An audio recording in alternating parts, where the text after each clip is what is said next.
নমস্কার বন্ধুরা, রুবিস kitchen and ব্লগসে সবাইকে স্বাগতম। আশা করি তোমরা সকলেই ভালো আছো, আমিও ভালো আছি। আবারও আরেকটি নতুন রান্না নিয়ে চলে এসেছি, তাও আবার খিচুড়ি। আজকে সকাল থেকে প্রচুর বৃষ্টি পড়ছিল, তো এবার বৃষ্টির সময় খিচুড়ি খাওয়া হয়েছিল না, সেই জন্য খিচুড়িটা করে নিচ্ছি আর সেটাই তোমাদের সাথে শেয়ার করছি। আমি যেভাবে সিম্পল একদম খুব তাড়াতাড়ি খিচুড়ি রান্না করি, আমি সেটাই শেয়ার করছি। অন্য অনেক দিন স্পেশালভাবে খিচুড়ি তোমাদের সাথে শেয়ার করব। আজকে খুব তাড়া ছিলাম, সেই জন্য তাড়াহুড়ো করে যে খিচুড়িটা করি চটপট, সেটাই শেয়ার করছি। প্রথমে আতপ চালগুলো, গোবিন্দভোগ চালের আমি করিনি, আতপ চালে করেছি। আতপ চাল ভালো করে ধুয়ে নিয়েছি, ধুয়ে নিয়ে মুগ ডাল দিয়ে আতপ চাল দিয়ে খিচুড়ি করব। প্রথমে কড়াই বসিয়ে দিয়েছি, তার মধ্যে তেল দিয়ে আলুগুলো ডুম ডুম করে কেটে নিয়েছিলাম, সেগুলো ভেজে নিয়েছি।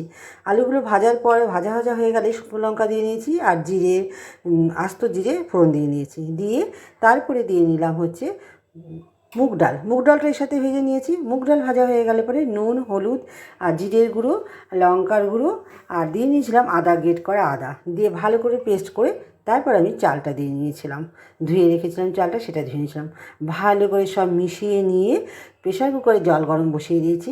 ঠান্ডা জলে মোটেই তোমরা করবে না, উষ্ণ গরম জল করে নিয়ে তারপর এই মিশ্রণটা দিয়ে নেবে।